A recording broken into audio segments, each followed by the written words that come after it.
If you are an estate agent, letting agent, or someone who is interested in the property market, then the UK property market stat show is for you. The British are obsessed about the property market. We love house prices and what's happening to them, rents, yields, everything. And that's why whenever the Land Registry throws something out, it's mostly front page news. The problem is that the Land Registry is looking at data from 8, 9 months ago. The Nationwide and Halifax are looking at house prices from 2 or 3 months ago, sales that were agreed 2 or 3 months ago.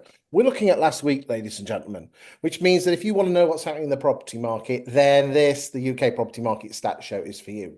The show itself lasts approximately 1 hour, roughly split in half. The first half talks about the UK property market, and the second half goes to a town or a city where we really deep dive and look at that estate agent's population and the letting agents and seeing how well they're doing. And this week, we're going to Melton Mowbray. More of that later. Each week, I have a special guest, and for his first time, and I'm sure not his last time on the Stat Show, we have got the amazing Simon Gates. There aren't that many people I look up to in the UK estate agency industry when it comes to stats, but this man certainly is. He knows these onions, and when I was talking to him a few months ago, I said, "Do you fancy a little bit of the Stat Show?" He was on it. Simon, thanks for joining me today. Thank you very much for having me, Chris. It's a real honor. No, the honor is everyone else's, and more importantly, my own for you to be here. But anyway, let's have blowing smoke up the arse. Let's crack on and let's have a look. And again, ladies and gentlemen, Simon is absolutely a whiz when it comes to stats. And you'll learn a lot from him. Right, without further ado, we are looking at week 8. Can you believe it's week 8, Simon? Unbelievable. We're filming this on Tuesday, the 4th of March, and week 8 was Monday, the 24th of February, all the way through and including Sunday, the 2nd of March.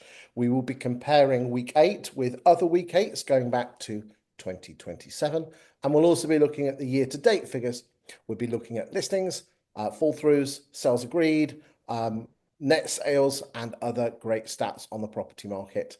So, Simon, without further ado, should we go and have a look at them stataroonies? Let's do it.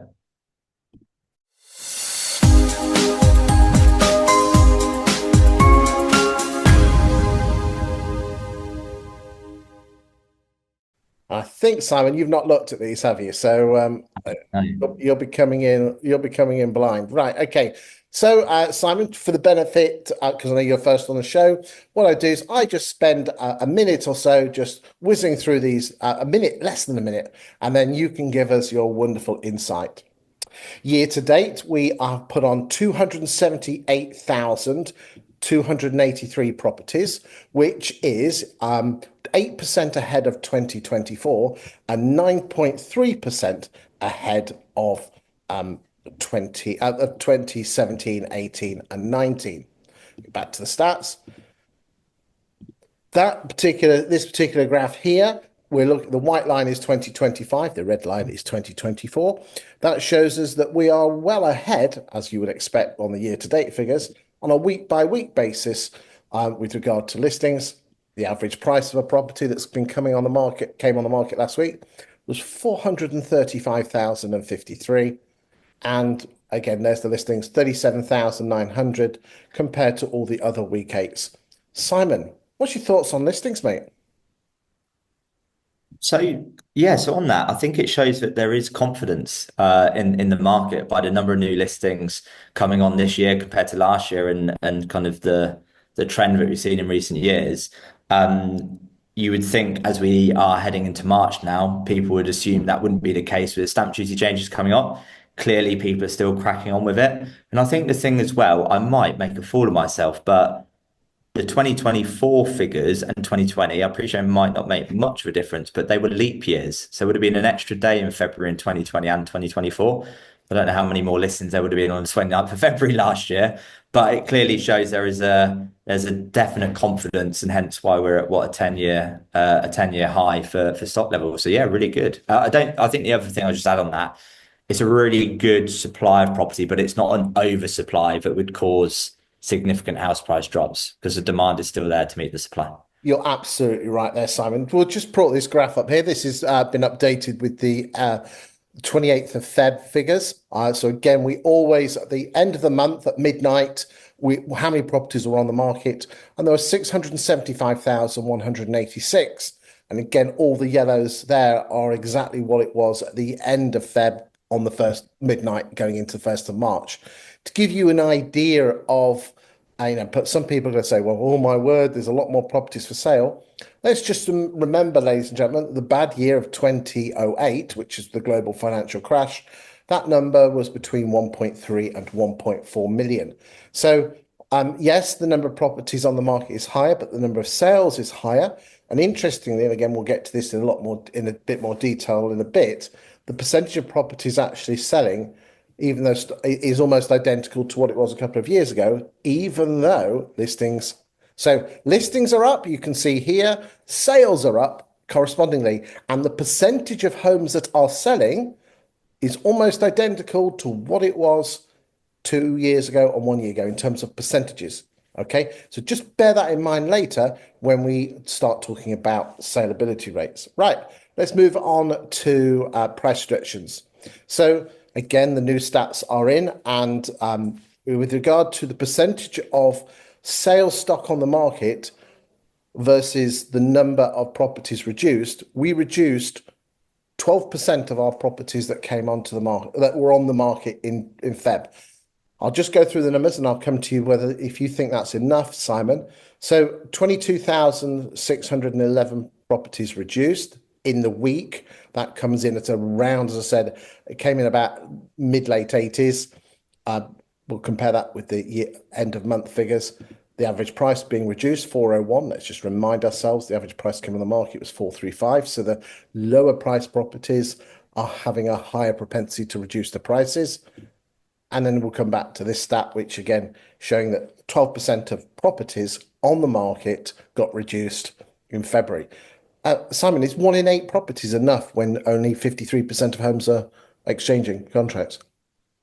I think it happens well before that. It's the price changes are obviously on the rise, but I think the conversations need to be had earlier in the living room to get them correctly priced from the outset. There's so much data out there from Rightmove, like 5-6 years worth of data saying that properties without a price reduction are more likely to sell, do it quicker, less likely to fall through, and less likely to have to change estate agents.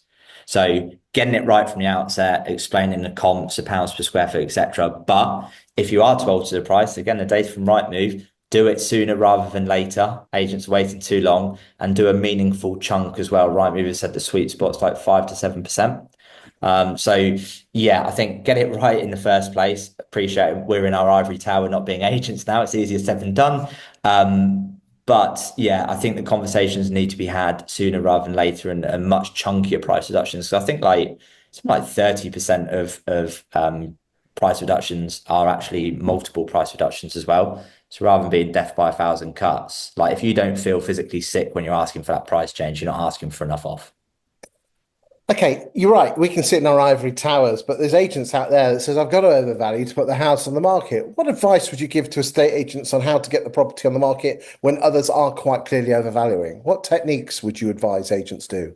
So I'll be using data from 20A, and neither of us are being paid to be saying this. But I would be using data from 20A to highlight the likelihood of properties selling with me versus the average agent in the area, and highlighting, the fewer price reductions that I do compared to the average agents and the percentage of asking price that I achieve. And saying, look, here is all the data in front of you to show what price you're likely to achieve. If you want to go on with the other agents, totally cool with that. Let you go do that. Because actually, if only 55% of properties are selling, maybe get it second time round at a later date when they're more realistic, more motivated. Okay, again, very, very easy to say, but why are estate agents not very good at nurturing lost valuations? Is it pride? Is it ego? It's a bit like asking that. I've just been on a webinar and I use the analogy that, you ask a girl out and she says no. So the last thing you do is become friends with her. Yeah. Yeah, that's a really good analogy. I've not heard it like that before.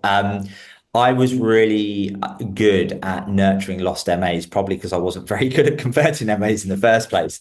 But 18% of what I sold in my last year as an agent were lost market appraisals. Just a couple of very simple tips. Do not archive it and blame the seller that they wanted a cheap fee and too much money. Write them a thank you card saying thanks for the opportunity to come and see your house. Best of luck with the move, and stay in contact with them. Just let them know what's going on the market. If property comes on the market near them, if a property reduces near them, if a property goes under offer near them but could impact their chances of selling, pick up the phone, text, WhatsApp, email them, go and see them and say, this is what this means and how it could impact your chances of selling going forward. Don't lose contact with them. You spent so much money in the first place to get that appraisal. Like, don't go and lose it. Like, you will get it second time around. And the thing is, as well, without going off on a massive rant here, Chris, you and I both know. You go. That's You and I both know that actually that seller probably doesn't go back to one of the other agents who originally valued it because it's a I told you so. So don't have a I told you so mentality. Let them know that you're here to support them, give them advice as you go along. And then if you work as their agent before you're chosen as their agent, you're much more likely to get that business when they're ready.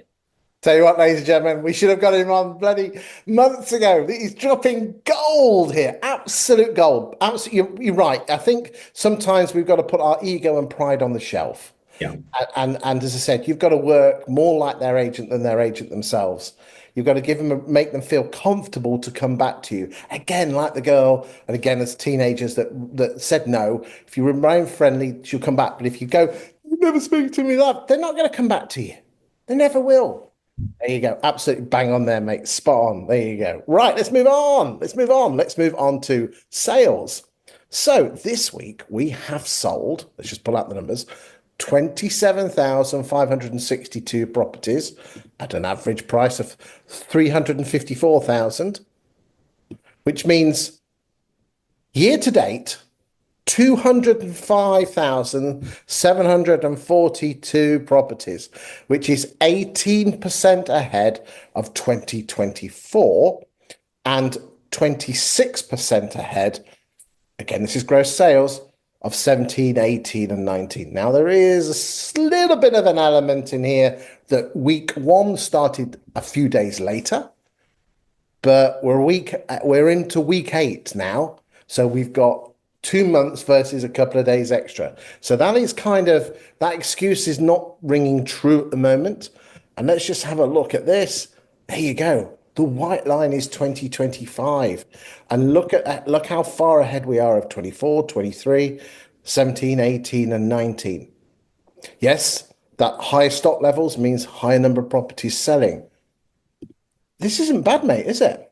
What was the stat you said, Chris? In terms of the 205,742 sales, what was that as a percentage increase on 17, 18, 19? Did you say? 26.9.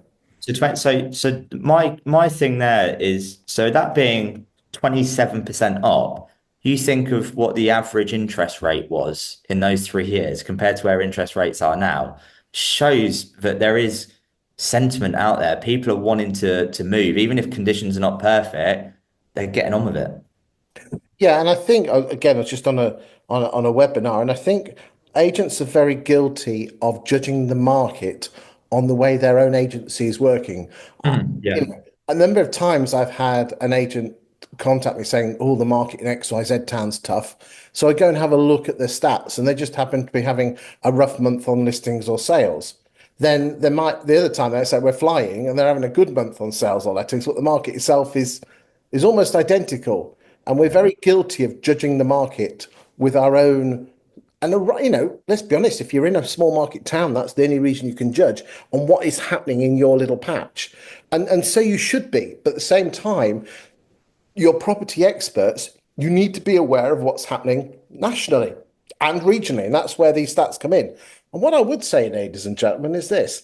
All these graphs you can use free of charge internally, and you can also use them at valuations. They're produced. If you go to the YouTube channel this video is on, and right at the bottom, there's a link and you can download the graphs. All I ask is that you don't use them on social media, because my daytime job, as is Simon's, we're probably, there's a little bit of a crossover. We both sell data to make ourselves, make agents look good, but it's only fair that I give this data away for free to at the appointment, so you can use this and show it to your vendors. And each week, updated information comes up. Use this data, ladies and gentlemen. I'll just finish with this one before we go to Simon. The Resi sell-through rate. This is not the Resi fall-through rate. This is the Resi sell-through rate. What percentage of your residential sales stock did you sell? And you can see here again, stock levels were much lower in 17, 18, and 19. Let's just remind ourselves. There we go. So we're much higher, but we are still selling. And I think this is really spooky, Simon, that we are still selling the same percent. Look at that. Look, the graphs are almost identical, aren't they? I just love the cyclical nature of the UK property market. December up, bit of a wob. We have a bit of an up and down in the just after Easter, a slight drift down up, a boost at Easter, drift down to Christmas. But we go. It is like, an oscilloscope, which always the heartbeat that's the same. This is the heart. Oh God, mate. Tell you what. Let's trademark this. This is the heartbeat of the UK property market. Tell you what, I'll keep talking. You go and get the domain name for that one. And then just finally, this is just a nice graph, especially those of you that are like geeks like myself and Simon. The blue line shows you the number of listings, and the red line with a orange or yellowy background shows the sales agreed as a percentage of listings. So if there was 100 houses that came on the market, and then you agreed a sale on 80, then 80 as a percentage of 100 is 80. So that would be showing 80%. So you can see here that, in the crazy days of 21 and 22, it was over 100% in terms of, not we weren't selling, but in terms of the percentage, we were selling more than we were putting on the market. At the moment, sale agreed around that 75, 80% mark. But remember, with sale fall throughs, that comes down. Right. Anything else on sales, Simon, before we go to fall throughs? I think it shows that, again, confidence in the market. Demand is meeting supply, the sales being agreed, but obviously there is price reductions happening. So it's those who are pricing correctly and offering value for money. So those cost-conscious buyers who are the ones who are finding a sale. Those who sit on top of the market will sit there making everyone else look better value for money. You're so right. Do you think if agents didn't overvalue, there would be more house sales? But the data proves that, yeah. Okay. Yeah, 100%.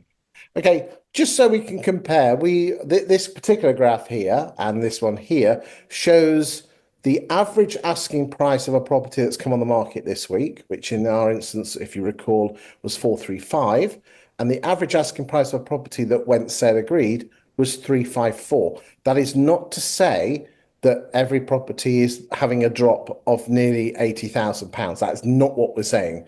Higher priced properties have a lower percentage chance of selling, and lower priced properties have a higher chance or propensity to sell.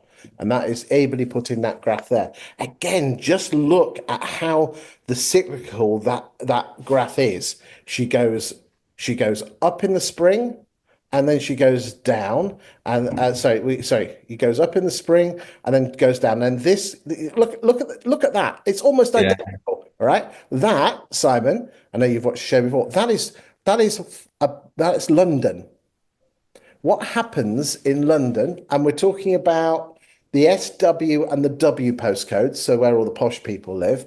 There's an extra 3,000 or 4,000 properties that come on the market in about a 2 or 3 week time period. They've all been to Tuscany and been for their posh. Okay, and I just not, because I do regional stats. It is a mirror, a total mirror there, and it will do exactly the same and it's always the first and second week in September. That just shows you the impact of the London property market on UK averages. Okay. Again, just the percentage difference. And again, numbers of fall throughs, we're looking at around the 6,000 mark. The sale fall throughs themselves Again, we're working on a percentage of, hold on a second. There we go. Just pull that up. Go. There we go. Fall throughs this week, 22.2, which again is not bad at all, considering where we are. And there's the fall through rate, 22.6. Anything on fall throughs before we go to net sales? I was just thinking very quickly on fall throughs. I know you've Brian Mansell is a long-term guest on the show. Love his passion for the industry, and I'm a huge fan and advocate of reservation agreements, and particularly Gazelle. Work with a lot of agents who work with Brian Oh, and the have reservation agreements are available. other reservation agreements are available. So, but these sorts of things can bring them down to single digits. But also, if you get your seller legally ready, I can't stress this enough. Get your seller legally ready upon listing, not 2 months down the line when they've found a buyer. They'll get through to completion quicker. And I love the stat that you and 20A worked out. What was it? Basically, the quicker you find a buyer, the more likely it's to complete. Yep. If a property sells within the first 25 days, which is again the pricing, if it's priced Yeah. out, it's going to sell quickly. If it sells within the first 25 days, the chances of that sale getting to exchange, 94%. If the sale takes more than 100 days to agree a sale, the chances of that sale going through to exchange, 56. This is huge. You imagine, Chris. So again, you sat in a seller's living room, and they're saying, "Oh, I'm not in a rush. I want to chance my arm. If we don't get any joy, I'll reduce it after a couple of months." Okay, I hear what you're saying, Mr. Seller. However, here are what the stats say: the quicker we find a buyer, the more likely you are to get to the finish line, and this is a difference. Do you want to reconsider your decision?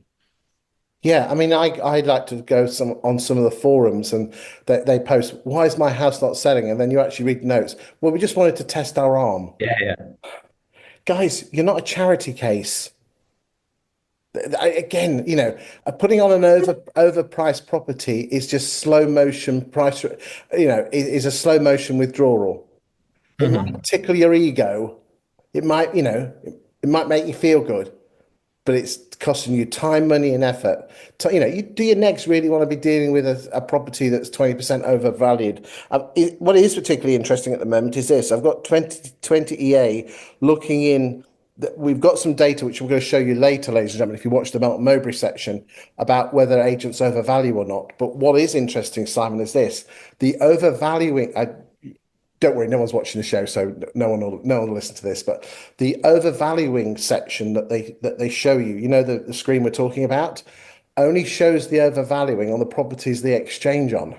So I've asked, yeah, I know, I thought it was just every property put on the market. So the only properties that end up exchanging, do you see the overvaluing stats? I've asked them for the overvaluing stats of the properties that don't sell. So, so, so that would make sense. Sorry to cut across you, Chris, because you think like if you see an agent that achieves, let's just say 97% of asking price, and another agent in that area goes, "Oh, but they're price reducing so much." And it's like, well, the stuff they're price reducing probably isn't selling. And I love the you language, it's a slow motion withdrawal. The ones they're selling are the ones they probably did get right and ended up achieving 97% of asking price. So yeah, that's very interesting. I will get that stat, Rooney, because I know you're a statty geek like myself. Yeah, yeah. There you go. Hashtag fanboy 20EA. Other data sources are available, but they're rubbish. Right. Okay. Can I say that? Hey, I think I can. There you go. It's your show. You do what you want. There you go. Within reason. Right.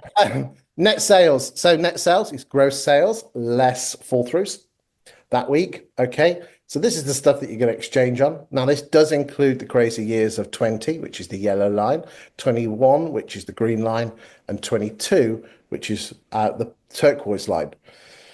Looks good. Looks even better when we say that. Look at that, mate. Look at that. How good's that? Yeah, it is very good. Eh? And just going back to on that bit you've got there, Chris. So in terms of what you said at the start of the show about doing this weekly because it's the most up-to-date data, and I know you share around sort of is it a 92% accuracy on the sort of pounds per square foot when you look at land reg compared to the other data. Like when I've been looking at updates, if you look at completed data now, which is from December, and it will say that transactions are a few percent down on the 10-year average. But if you look at like mortgage approval numbers right now, which is a future predictor of market conditions, you can definitely see we're moving in the right direction, as does this chart prove. 15% higher than 2024 is brilliant. But what I would also add to that, actually, you said something earlier which was really interesting, in that you and I will both have this. When a market is rubbish, sorry, when an agent's not doing well, they'll blame the market. When they're doing really well, they'll blame them. They'll say it's themselves. So if we're up 15% this year, and you as an agent watching this, are up 15% this year, you're not up, you're on level par. But if you're 20% up, then well done, you're outperforming the market. Again, you're so right. Again, ladies and gentlemen, you can see why we got the Gatesy on the show here. Again, dropping truth bombs awesomely. Right, okay, that's the net sales. Just a couple of extra value graphs, price changes as a percentage of listings, and gross sales as a percentage of listings. A couple of extra bonus ones here. This shows us on a month by month basis. Now, this is up to the end of January. We do have the February figures, but because there is a delay in knowing the exchanges, because 20EA do work for an awful lot of solicitors and they get a lot of data, you almost need to wait a month to get the data. So I'm not showing you the February stats because they're not reliable enough. We have to wait a month. And it just shows you the red line is the exchanges going back to January 19, and the yellow line is the withdrawals. And again, just showing you, look at the growth of withdrawals. Again, every single one of those, ladies and gentlemen, is money that has gone through your fingers. Okay. And then this is your chances of exchanging contracts. So basically, if a property leaves an estate agent's book, she either exchanges or she withdraws. And this is the exchanges. And you can see here that it has been pretty stable around that 52 or 53% mark. There's always a little uplift before December because everyone gets their exchanges through and there's not so many withdrawals. That's why, there's a December one. You can spot the December ones because they just pop their heads up. But fundamentally, those are that, again, 53% of homes that come on the market only exchange contracts. Scary, scary, scary stuff. Anything on that before we go to Melton Mowbray? I think just the only thing I would add, which is quite crazy, that is in the absolutely buoyant market that was sort of 21-ish when we had the stamp duty holiday and record low interest rates. Even then, it was only really 65, 70% of properties that actually went on to complete, even in the best market. And then, yeah, if you look at where we are now compared to the more normal market pre-COVID, typically speaking, agents, yeah, they earn money on 50% of what they list, which from a business model is not great, is it? Isn't it interesting that I had to babysit I've spoken this story a number of times on the show. I had to babysit some big estate agents from Australia in the summer, and 70 or 80% to them is considered rubbish. I bet. To rubbish. The good ones are starting with a nine. Okay. And that's just in a normal market. There again, isn't it interesting? Our perception was that everything was selling when it wasn't. Well, Chris, if you said I say this a lot with agents, everyone thinks their home is their castle, right? It's the best house going. If you went up to the average seller and said, what do you think your chances of selling are? They're probably going to say 80, 90, close to 100%. Any agents again watching this say, actually, it's a flip of a coin. And that's why you should go with me. And again, using something like 20A, go, well, with me, I sell 75% of properties I list, which means you're twice as likely to sell with me. And that's why I'm charging you a higher fee for the privilege. And ladies and gentlemen, that's the important this is that human beings make decisions both emotionally and logically. So not only have you got to be good at telling stories, so that's really important. The power of story gets your story listened to, but then you need to back it up with data. And this is where instead of saying, yes, we sell more houses, the wonderful thing about 20EA, again, other platforms are available, is that you can actually prove that independently. So without further ado, Simon, let us put a line under the first half of the show and let us go to the beautiful town of Melton Mowbray, where it is actually the home of Popeyes and actually Stilton cheese. Did you know that? Didn't know. There we go. You like a bit of Stilton? Not really, no. Missing out there, mate. Anyway, without further ado, let's go to Melton Mowbray.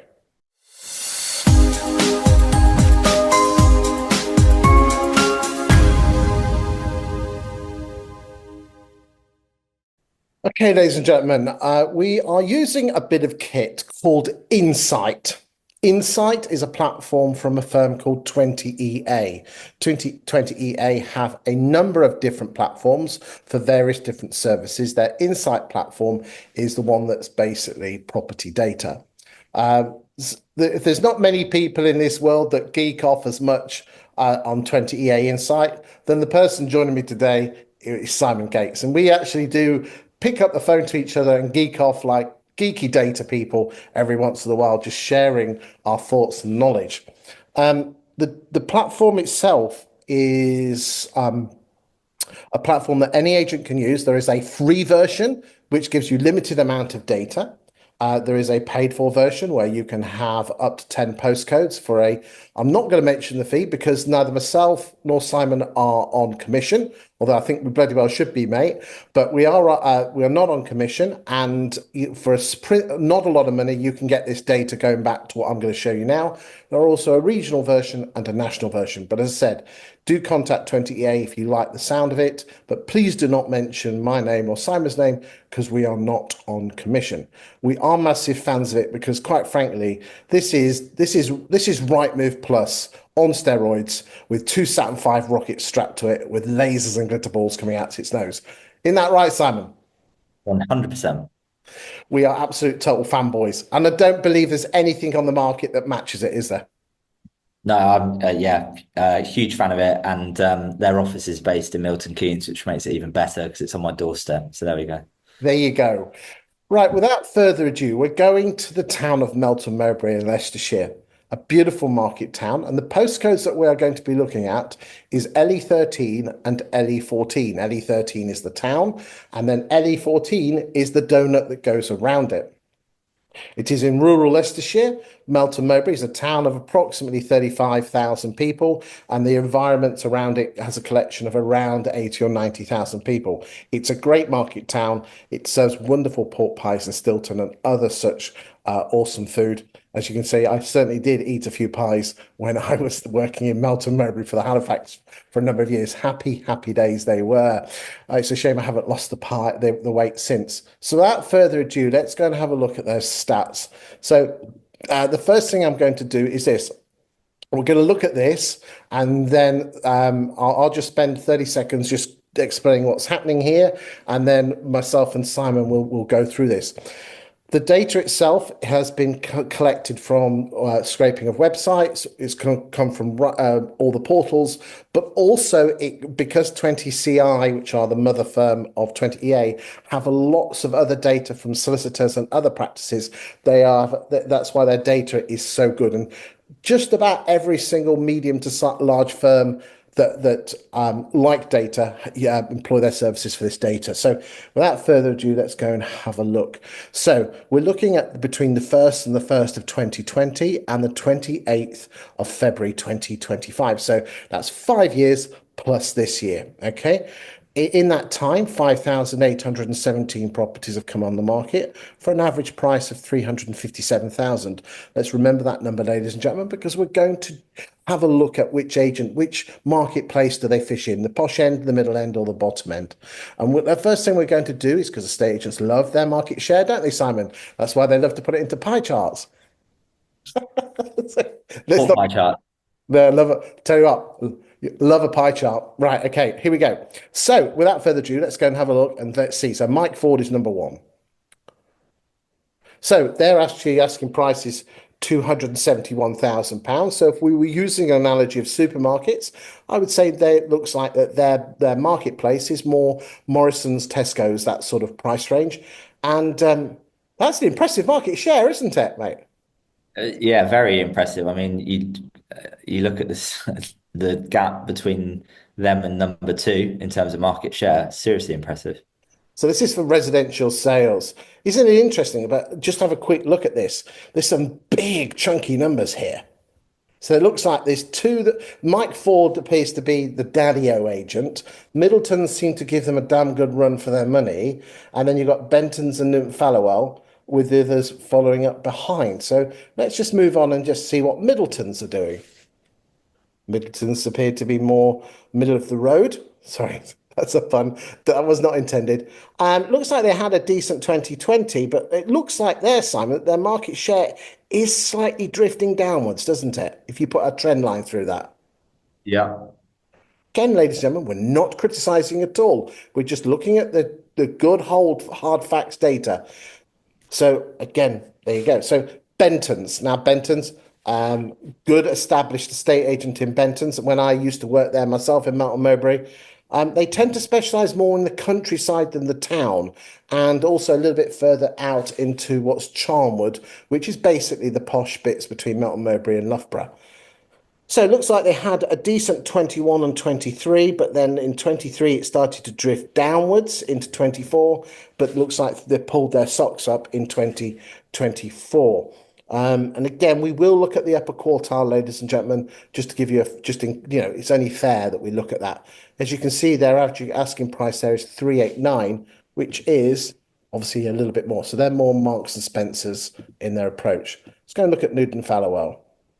Newton Fallowell, franchise operation, decent operation. Looks like 20, again, jump in, Simon, whenever you see something you like. Looks like 2021 was okay, drifted off in 22, pulled their socks up in 23, leveled out in 24. Yeah, not bad, is it? Yeah, I think I'm pretty sure I know I might have the wrong officer. I'm pretty sure I know who Newton Fallowell operators are in that area from my home search days, and I think they've got a few offices. And I think, yeah, very good operator. And on that, I think those top four as well.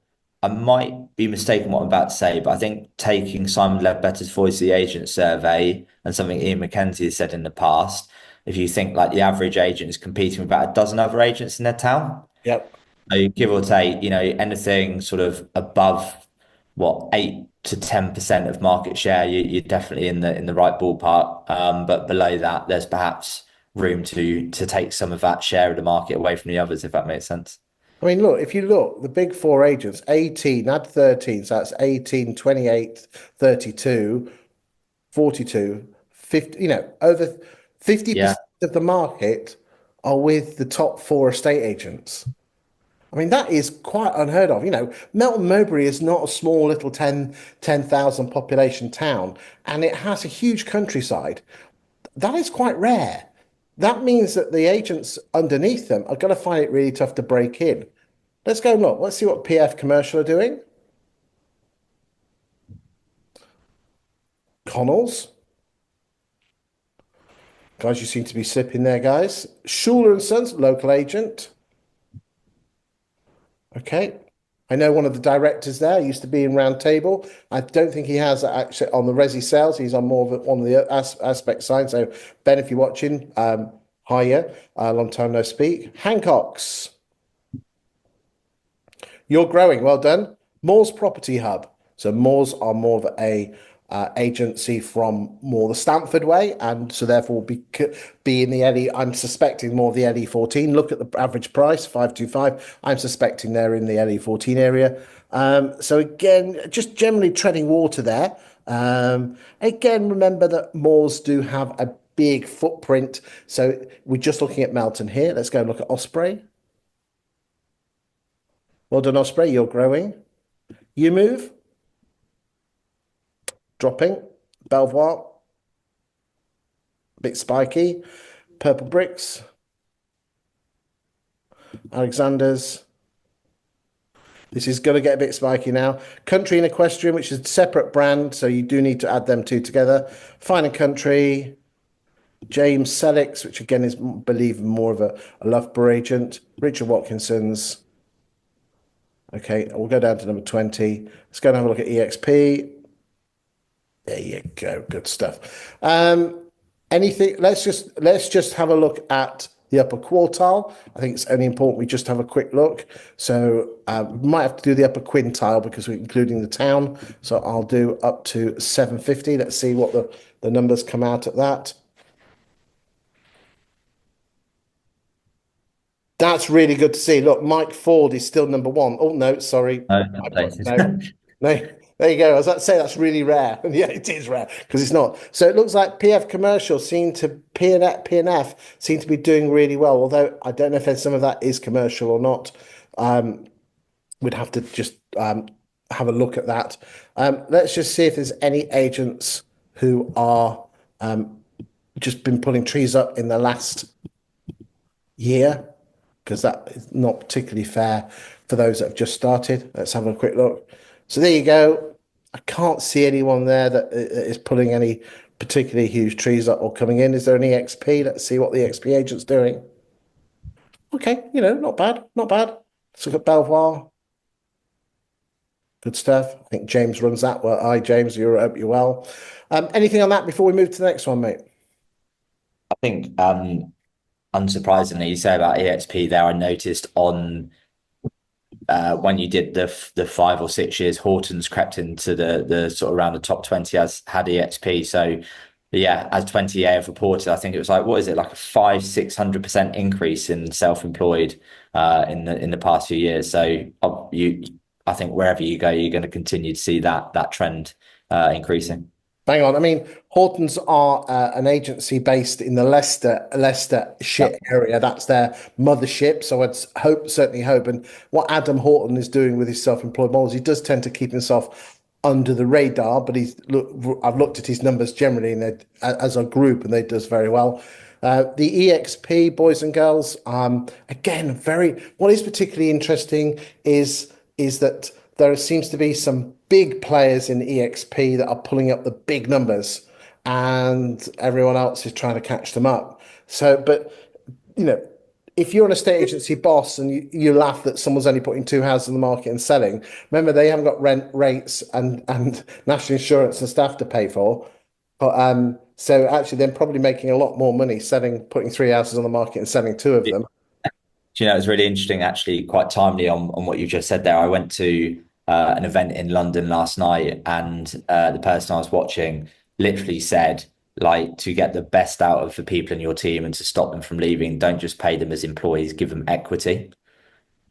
And that really made me sit up in my chair and being like, yeah, you imagine the amount of people who maybe wouldn't have gone into the self-employed world if they had been given equity, for example, in the firms they're in. You're absolutely bang on. And at the end of the day, ladies and gentlemen, what I think I'm hearing a lot from estate agency bosses is if you have a red hot valuer who's doing really well for you, he or she is more are at risk of going down the EXP route. Others, Nort Hortons or others, TA UK, they're all of it, and the bottom line is that they can set their own estate agency up from their kitchen table for £150 a month. So you'll be amazed the amount of estate agency bosses who are actually talking to their almost creating a self-employed model for red hot valuers and or giving equity away. And there are ways that you can protect yourself, but if they leave, they forego their shares. You can set it up in that way. Do talk to a solicitor and accountant on that. But surely the last thing you need is your red hot valuer becoming a competitor because you'll lose twice. Yeah, You are absolutely. going yeah. And 80% of something big is better than 100%. And remember, ladies and gentlemen, your estate, you're going to say, well, what if I want to ever sell it? Well, your estate agency in today's market for resale is pretty much not worth them a lot. Lettings businesses are selling for 1.5 to 1.5. If it's exceptional, late knocking on the door two, it's very rare to get to two, but 1.5 times annual turnover, your estate agency business is worth 50% of your sales pipeline on day of completion. So if you've got to split your firm up between lettings and sales, so be it. But why don't you give them some equity in your sales business? Because they're more likely to stay sticky, aren't they? Yeah, absolutely. And your point there, yeah, better to have something smaller, something big than something big of nothing at all. Bang on. Okay, here we go. And this is my favorite screen. And what I'm going to do is just spend a minute or so explaining because those of there is one issue. We're not complaining here, but there's one issue with 20EA is because it's data. A lot of people are not particularly skilled. I'm not criticizing in reading data and coming up with a picture. So therefore, this does look like a glorified spreadsheet, which it is. But there is, I know, Simon, you'd have spotted it straight away, but you and I are all singing off the same hymn sheet. There is some absolute gold in here for some of the estate agents. Absolute true gold. Let me explain. Now, most estate agents will be waving their willies with the new instruction market share, sale agreed, and the percentages of homes that you do put on the market that you actually exchange sale agreed on. But we don't get paid for listing unless you're a corporate and you have a listings bonus. Bit controversial. And the sale agreed. This is the magic. Okay, we will look at the fall throughs and the price changes in a second. A property will only leave an estate agent's book if she exchanges or withdraws. That's a fact. So therefore, of what has left these agents' books in LE 13 and 14 in the last 2 years, you can see there's the last 2 years there. What percentage of homes has Mike Ford exchanged on? And Mike Ford has exchanged on 72.17% of homes. Middleton's 49, Newton Falwell 54, Benton's 54, Moore's 38. I've got a big round of applause for Mike Ford there. That's exceptional, isn't it? I mean, it's very rare you see that because you think of the whole going back to your point around right move pie charts and you go, oh, it's all well and good having market share, but do you actually sell the bloody things? They clearly do. So they've got market share and then they're selling them. And it just quickly worked it out. They are about 58% more likely to sell a property compared to the area average. The area average, ladies and gentlemen, 45.75. I tell you what, mate, I have I've been doing this is my third year of doing these shows. I genuinely have not seen that gap for over a year. And normally that the heads and shoulders figure is a baby agent that's probably put on 20 houses, 30 houses. I'm reading that is I'm gobsmacked. Really am.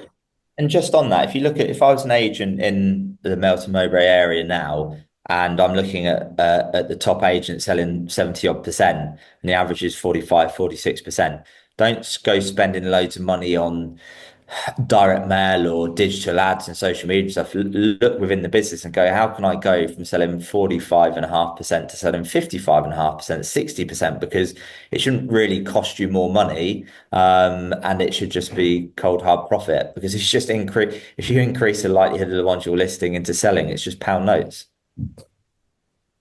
Absolutely right. Right, let's have a look at fall through rates. The average fall through rate of a sale in the last 2 years has been 20.2, which is lower than the national average at 24.2. So again, everyone's nice and tight there. Nothing screaming at me. Just remind ourselves who they are. Let's look at price changes. The average price gets reduced 43% of the time. Are there some notable numbers here? These late 40s, early 50s, Mike Ford at 40. So I suspect because these price changes, because in the next screen we're going to look at do you overvalue or not and how close you get to the original asking price. I would say that Mike doesn't overvalue. That's what I don't know that yet. We'll have a look at the stats in a second. Also, who else is Moore's? You're nice and tight at 37. Who's at 18? That's nice and low. Taylor Wimpey. Okay, so that's a new home, so we have to take that with a slight pinch of salt. I suspect, mate, that Mike Fords are not overvaluing. Anything Yeah, on anything on that before we move? I just think I've never come across Mike Ford, but just looking at those stats alone, I'd say a very good business by the looks of it. Indeed. Well, let's go and have a look at the overvaluing. Okay, This, so this is where it all goes wrong, Chris, when we see they massively overvalue. no, look. Oh, there you go. Wow. Right, here we go, ladies. Right, there you go. Okay. Right. So what's happening here, ladies and gentlemen? I'll just explain for a minute or so, and then Gatesy can come in and give his wonderful insight. Okay, so the way this works is that 20EA have looked at your exchanges for the last couple of years, right? 2 years. It's either 1 year or 2 years. If it's a big town, it's 1 year. If it's a small town, it'd be 2 years. And the order that we've put them in is just purely on listing numbers. So that's why the listing numbers are down there. You can totally ignore that's irrelevant. This is irrelevant to this, right? Okay. So for the properties that have left the books in the last 2 years in Melton Mowbray, LE13, LE14, the first column here, which is the original asking listing price overvalued percentage from AVM. What does that mean in English? So every property that is in the UK, the 20 EA model have given it an AVM, an automated valuation model. You would like an AVM is like a Valpal figure. There's lots of firms out there that do that automated valuation model. And then they have a look at what you put the house on the market for. Okay, so you can see here on this column here that Mike Ford have put the property on the market for 0.12% ahead on average of all the properties that did exchange in the last 2 years. They've put it on the market for 0.12% more than what 20 EA thought it was worth. Now you're going to say, well, AVMs are, well, they're not perfect, but if you're using the same rules there's thousands of properties here, then if you're applying the same rules, it's going to be this. If it's out by a certain percentage, it's out by a certain percentage on every house. Middleton's at 1.19, Newton Fallowell at 1.07, Benton's at 0.88, Moore's at 2.76, right? So that's that first column. Pardon me, on average, 1.17. Right, let's now move on here. Price achieved. So on the properties that have exchanged contracts in the last 2 years in Melton Mowbray, LE13, LE14, of the ones that did exchange, what percentage drop from the original asking price did you achieve? And Mike Ford, so the average in the last 2 years is that on average, 4.08% drop from the original asking price to what it eventually sold for. Well, look, this is telling me is that if you price right, you get much higher price for the property. And now look, Moors have again fuller on their pricing, but they've had a drop of 8.89. So the bigger this, the bigger this. Now, what I would say is this, ladies and gentlemen, is percentages a lot of people don't get on with. So what 20 EA do is this, is if everyone put on a 400 grand house, what would you achieve for it? And the average agent in Melton would get 388,000. There goes. So Mike Ford would get 388, Middleton's will get 386, and you can go down that line and see all the different numbers. It just shows you here that that property pricing means you get a slightly better price.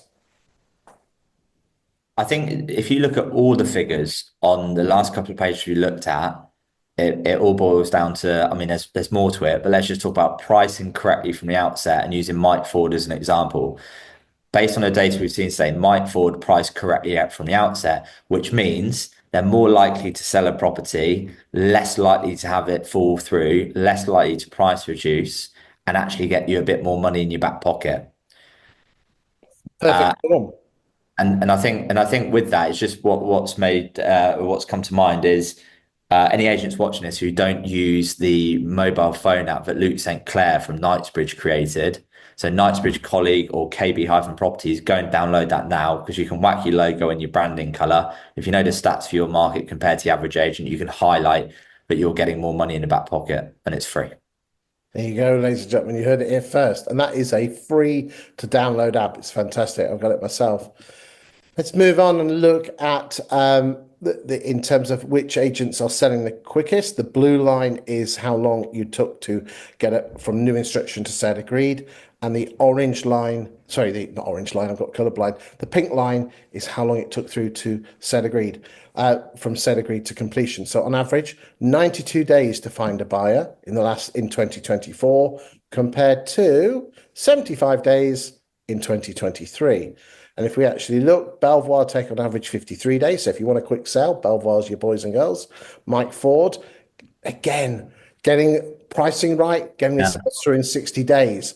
Middleton, slightly over 103 days. And remember, ladies and gentlemen, if the longer it takes to sell, the less likely it is to get through to exchange. That's just shown there. Middletons are getting the properties sold, but because they're taking longer to, look, you know, okay, no, probably not, no, but fundamentally in the UK, the quicker you sell the house, the more likely it is to go through an exchange. We did the stats earlier on. I won't bore you to death, but you can see here that, look, 92 days, PF 118. So again, big fans of what Mike Ford is doing. Okay. If you were an agent, before we go to lettings, how would you beat Mike Ford? Say that again, sorry, Chris. If you were diagnosed, if you were one of these other agents, because both, ladies and gentlemen, both myself and Simon help estate agents using data and marketing techniques to grow your market share. Okay. Now, Simon and I we are kind of competitors when there's a bit of a crossover, but more importantly, we're mates. And I know a lot of people use both of us. But if you were giving advice to another agent. I know you've said it in the earlier in Yeah. the show, you would look at their leaky cauldron. I think that Mm. if your advice, sort the leaky cauldron out, price correctly, and then start getting more adverts in. Yeah. 'Cause there's no point in throwing it at the top. Is there anything else you want to add to that? I think I'll just reiterate success leaves clues. So go and look at Mike Ford and mystery shop them and go, what are they doing right? And then also a little bit of a cheeky thing to do, go on their Google reviews and look at the lower ratings if they have any 1, 2, 3 stars reviews and see where people thought they could have improved upon. And then I'd be like, right, if that's something I do well, I'm going to really cement home that that's something I do within my business. So, for example, if it said, 3 stars, but they went a bit missing between sale and greed and completion, maybe I'll be talking about a dedicated sales progressor, for example. Or if it said that, I don't know, they felt they're a bit too, whilst they got them sold, they're a bit too pushy, you then say, we give a really personable, friendly approach. So that's something I'd suggest for agents to do there. Absolutely bang on. And again, ladies and gentlemen, if you're watching this, if you do want some help and guidance on either how to plug your gaps or attract more clients to you, then both Simon and myself independently are here available to talk to. Right, let's get back on. Let's do a little bit of lettings. Okay, so the average let in Melton Mowbray in 2020 was 731. Let's have a look at what it was in the last year. Nearest damn it. 955. Wow, there you go. That is in line with what's happened in the East Midlands. Right, let's go and have a look and see which agents. Now, this what you tend to find in the rental market in the East Midlands, and I must stress in the East Midlands, is that on average, the rotation of properties, how long a tenant in at the moment in East Midlands, it is 3 and 3/4 years, knocking on the door of 4. So therefore, I would suspect that most estate agents would be rotating their stock about every 4 years. Okay, so we're looking at 5. Now, that number is not perfect, but it gives you an idea, though, of the stock levels, the portfolios of the agents. So, without further ado, let's go to Belvoir. Okay, actually, interestingly, locally, because Melton Mowbray is near Grantham, where I come from, that's actually, I don't know if you're aware, it's pronounced Beaver. I have heard that before, yeah. Okay, because it comes from Beaver Castle, but it's pronounced Belvoir. And the reason is that because we're all a bit thick from where we come from in Lincolnshire and Leicestershire, we could never pronounce Belvoir, so we pronounced it Beaver. Okay, it's one of the only names in the UK that is French, place names that's French. There you go. You learn something every day, don't you? So Belvoir comes from the name of Belvoir Castle or Beaver Castle, depending on if you're local. And that tells me there that their market share is nice and static. Let's go and look at Schuler's, long established firm, great agents. Again, Newton Fallowell, slight drifting off. Benton's, big dropping off. Middleton's, Hancock's. Now this is going to be interesting. Open rent. Now this is interesting. Now that I don't know what you're doing in Mount Mowbray because nationally, open rent have gone from 5% in 2019, 2020 to up to 18%. So it looks like open rent, Melton Mowbray and open rent are not growing at the rate they're growing elsewhere. So that's interesting. Let's go and look at Connells, Judge, Murray, leaders. We'll go down to number 15. Reddington, Fisher German, Huntley's. Again, these are small numbers, so we'll leave it at pace. Okay. Right. Okay. We'll leave that there. Okay. Final thoughts, Simon? I think the final thoughts are just reiterating what we said throughout the show is that there's a brilliant market out there. There's definitely lots of opportunity, and whilst the challenges are there with all the different things that the global economic and political climates want to throw at us, the agents who've got good operations, like we looked at with Mike Ford, are definitely making money. So yeah, no, good market for those decent operators. Simon, I knew I was already going to invite you anyway, but I just want to say publicly, you are now on the permanent list of static awesomeness. Absolutely exceptional. I'd like to apologize for not inviting you before. Your insight is amazing. And ladies and gentlemen, I strongly recommend that you follow Simon. His stats are amazing. He helps estate agents grow their businesses using the power of data. This man is going places in an absolute little star rocket ship awesomeness of estate agency brilliance. I don't know if I could put any more adjectives in there, mate, but absolutely. So thank you for your time today. We'll get you back in a few months. But most importantly, thank you for watching the Stat Show. We'll see you next week for week 9 of the Stat Show, where we'll be going somewhere else. Will your town be the local focus? Thank you for your time today.